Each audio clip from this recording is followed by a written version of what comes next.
Martial art की जो foundation होती है स्पीकर सर, वो ग्रिप से शुरू होती है। जब हम शुरुआत करते हैं, हम ओपोनेंट पर ग्रिप लेते हैं, ग्रिप लेने की कोशिश करते हैं। ग्रिप नहीं होती है तो कुछ नहीं होता है। ये तो अच्छी बात कह रहे हैं, लेकिन बोले तो दीजिए इसको अच्छी बात कह रहे हैं,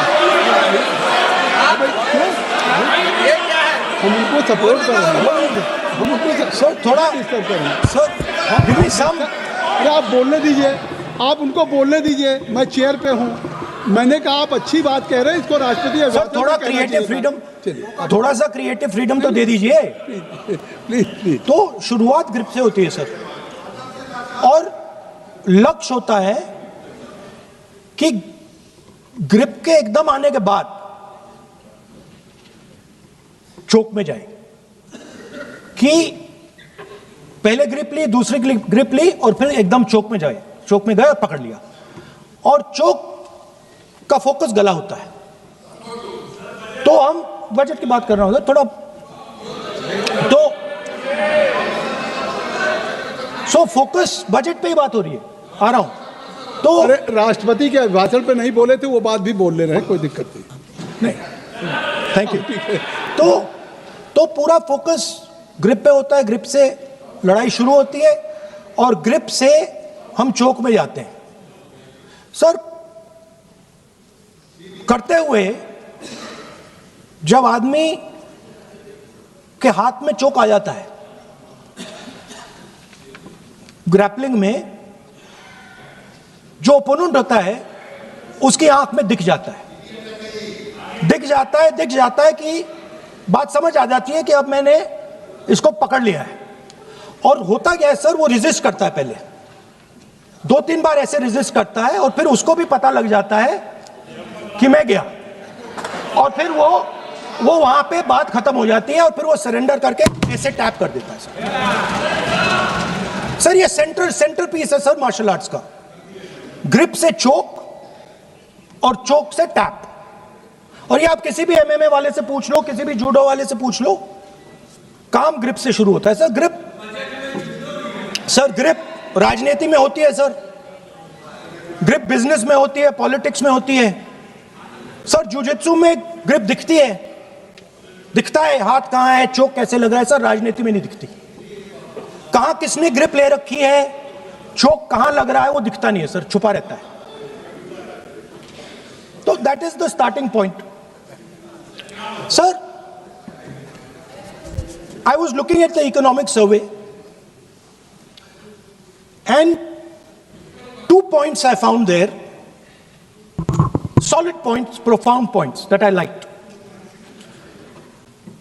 First point, that we are living in a world of intensifying geopolitical conflict. मतलब जो पुराना सिस्टम था, यूएस बेस्ड सिस्टम था, डॉलर बेस्ड सिस्टम था, यूनिपोलर जो सुपर पावर था, उस सिस्टम को चैलेंज किया जा रहा है।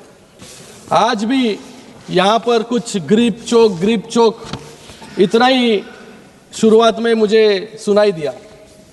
बजट पे भाषण है या किसी और चीज पर, या मार्शल आर्ट्स पर।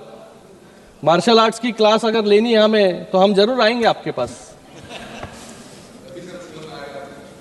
लेकिन मुझे लगता है कि अगले समय से इस सदन में अगर हमारे नेता अगर भाषण करने के लिए आए, तो मुझे लगता है कि जैसे कोई मूवी के पहले एक डिस्क्लेमर आता है कि ये भाषण पूरी तरह से काल्पनिक है, काल्पनिक घटनाओं पर आधारित है, इसका सत्य, तर्क या वास्तविकता से दूर दूर तक संबंध नहीं। ऐसा हमारे दो स्क्रीन है हमारे पास, वहां पर आप लगा सकते हैं, तो सभी को जो समझना है वो समझ लेंगे। विपक्ष के साथी इकोनॉमी और नेशनल सिक्योरिटी पर बात कर रहे थे, और उनके लिए आज मैं इस सदन के पटल पर कुछ पब्लिश्ड और फैक्ट चेक्ड इंफॉर्मेशन रखना चाहूंगा। सबसे पहले पूर्व आरबीआई गवर्नर सुब्बाराव जी की ऑटोबायोग्राफी जस्ट अ मर्सनरी, उसमें वो लिखते हैं, finance ministry pressurised RBI to soften interest rates and project an overly optimistic economic view.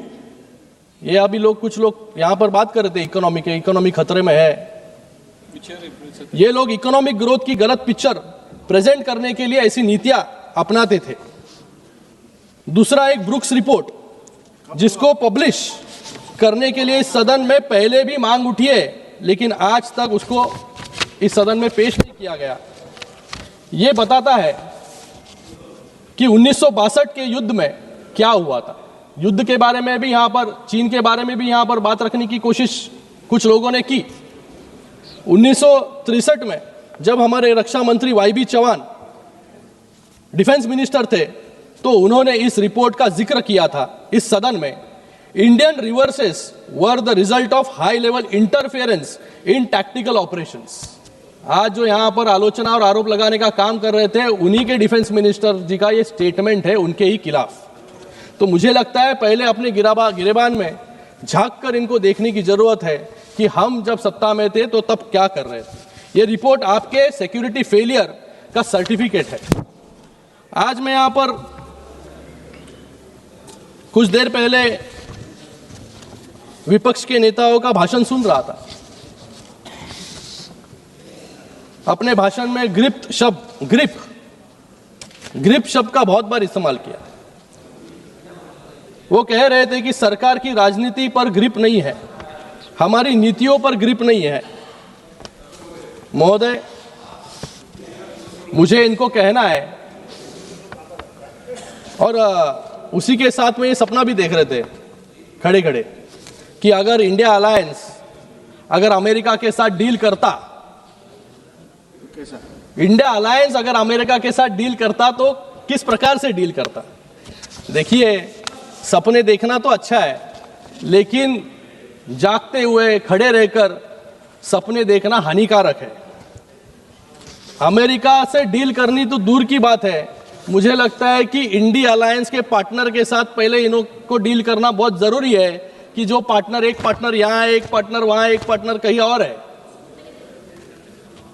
तो आज इस प्रकार से ये डील के बारे में बात कर रहे थे, जिनकी खुद की पॉलिटिकल डील हर राज्य में कैंसिल हो रही है, जो आज सदन में खड़े होकर अंतर्राष्ट्रीय संधियों पर ज्ञान दे रहे हैं। पहले अपना घर संभालिए, फिर देश, फिर दुनिया के बारे में सोचिए। यहां पर चोकिंग के बारे में बात किया। इतिहास गवाह है, गए 12 सालों में किस तरीके से हर एक राज्य में लोगों ने इनकी पार्टी को चोक करने का काम जो है गए 12 साल में किया है। आज तक वो कंटिन्यू हो रहा है और आगे भी ऐसे ही चोकिंग। 96 टाइम्स लव जी बोल रहे 96 टाइम्स चोकिंग हुई। अरे तुम तो अभी वहां गए राहुल जी, यही थे, उसका लीजिए थोड़ा सा एडवांटेज। अगले बार वहां रहोगे तो चौक हो जाओगे। अध्यक्ष महोदय, यहां पर डेड इकोनॉमी के बारे में भी बात कर रहे थे। ये डेटा के बारे में बात कर रहे हैं, डेड इकोनॉमी के बारे में बात कर रहे हैं। मैं कुछ तथ्य और डेटा यहां पर रखना चाहूंगा। ये डेटा आपको स्पष्ट कर देगा कि डेड इकोनॉमी जो थी वो 2014 के पहले ये विरासत में देकर गए थे, लेकिन 2014 के बाद माननीय हमारे प्रधानमंत्री नरेंद्र मोदी जी के नेतृत्व में ये डेवलपिंग इकोनॉमी की ओर जो है ये देश बढ़ रहा है। तीसरी बड़ी अर्थव्यवस्था बनने भारत जा रहा है।